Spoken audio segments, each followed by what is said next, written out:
G'day, Gary here from Platform 1 MRC. Time for a layout update. It's been a month since the last update, so let's see what I've been up to. As you can see, tracks have been painted, ballasted, and I've got some base scenery down.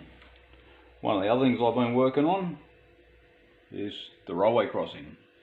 Now I've taken a photo, or pinched a screenshot of a railway crossing in Miami. Google Maps is really great for this sort of stuff, so if you ever want to base something on a prototype,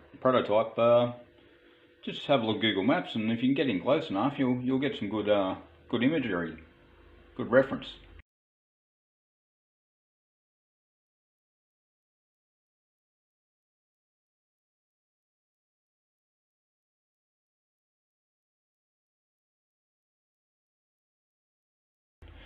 Another thing I've been working on is like I said, the ground scenery here, and what it is 50-50 sifted fine Sydney sand, which is really fine sand, and tile grout, colour cord canvas, if I remember correctly.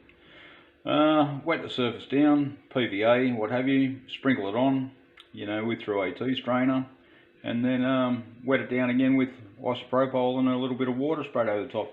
And it does set kind of firm. There is a little bit of residual dust on the end here, at the end of the process, but overall, once the other static grass goes down, it'll all come together, because you're going to put copious amounts of static PVA glue or white glue, Elmer's white glue, whatever you like to use, down to glue it all together. So that's where I'm at the moment.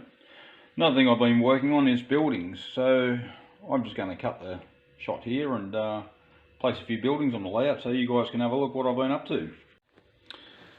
This is one of the cardboard buildings I've built. It's made out of 2mm grey board, or some people call it hardboard. The windows glued into the back here. They're from the Walther's Red Wing milling kit, and I've made these screens here out of some, oops, sorry about that, out of focus, evergreen styrene and some fly wire that I had.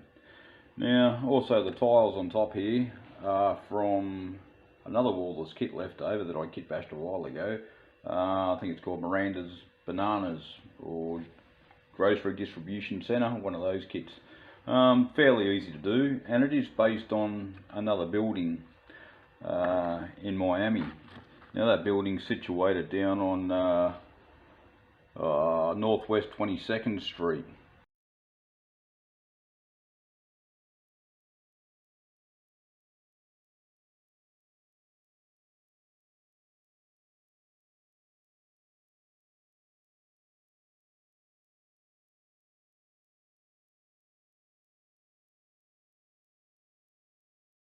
The actual building is on a street, with the street frontage over this side, so I've just turned it around so I can marry it into the railway siding here, with the spur coming off one side here. Eventually it will have a roof, and finish this back wall and side wall down here, cover it up with all the ancillary chimneys, vents, air conditioning gear all on the roof. Another door placed in there, and that'll be part of the cardboard packaging processing building that I've put at this end, another little destination. Once familiar with Miami, is a resemblance of the Family and Sons, I think they're produce or whatever, down at Northwest 22nd Avenue. I've taken the cues for this building from Google Maps again, or Street View, and copied a few ideas from that and replicated it here in this model. It's not an exact copy, but it does have that Miami feel to it.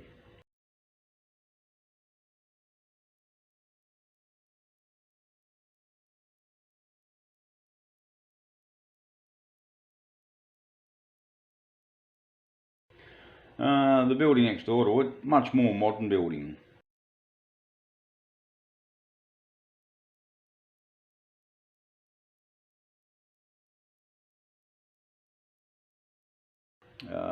Industrial extension, and that'll be the bulk handling of the dry goods, such as, you know, your grains, oh well, even corn syrup, for instance. You know, I do have a set of silos which will sit in through here, which I've scratch built, and I'll just grab them and show you these.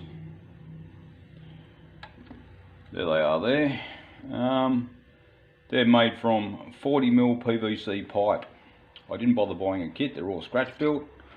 All the welds here is just evergreen styrene strip, 0.04 by 0.05mm strip. Handrails are from, the top handrails are from Central Valley, which I actually wrapped around and taped onto another piece of PVC pipe and submerged into hot water. Once they'd sat in hot water for a couple of minutes, took them out, ran them under cold water, and they retained their shape. I can't remember where the linkage ladder's from, whether it's from an old Waller's kit, or most of it's come out of my spares scratch building box. Even these relief vents on top that I've got here, they're from a ratio kit, which is a 00 scale model kit, and they suit the scene quite well. I will be adding more pipelines and what have you, because these actually will sit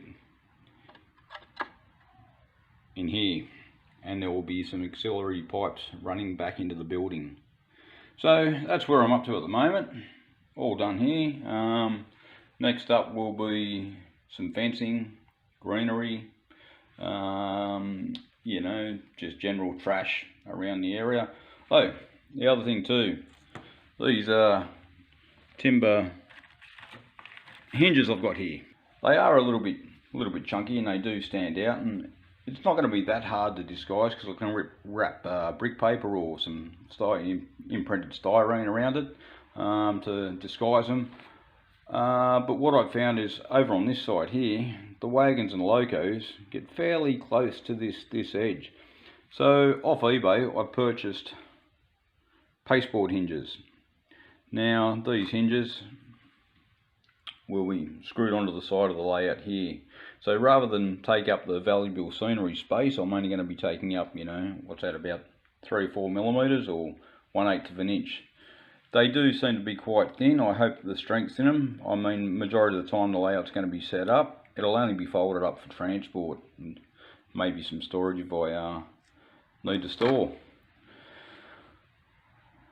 So that's about it. Oh, another thing, rolling stock. Ended up buying a new locomotive for the layout.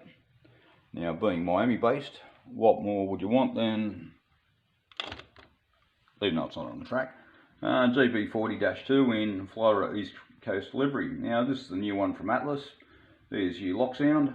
Sounds great when it runs. I've just got to reset the CVs and turn up the volume. The other purchase I've had is, because I've got the silos down here, is a series of the corn syrup cars. So 1, 2 GTAX, or GATX I should say, and a UTLX. They're very nice models, you know. I ended up purchasing them from hog trains in the US, and took about 3 weeks to get out here. The logo from model train stuff in the US took about a month to get here. You know, out of that month I spent 15 days, you know, milling around Sydney at Australia Post. So I guess coronavirus or COVID-19 has slowed things down there.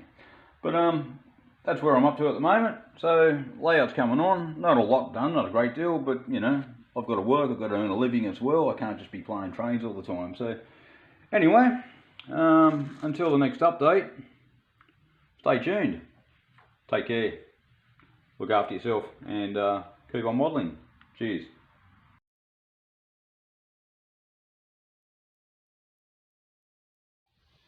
Hey, this is just a little bit of a extended edit. Before I leave you all, I just want to sing out to a chap I found on YouTube, and some people have already seen his videos. He's got a great following, Boomer Dioramas. Now, he's got some great tips for modelling and all that. I mean, to come up with this idea of the conduits and all that, and the junction boxes and all that, I pinched that from him. It really adds some detail to the models. I've even run it across the old family and son style building here. You can see it above the roof there, some conduits running through. Every now and then I return a line down, as you can see, junction box and light switch beside the door.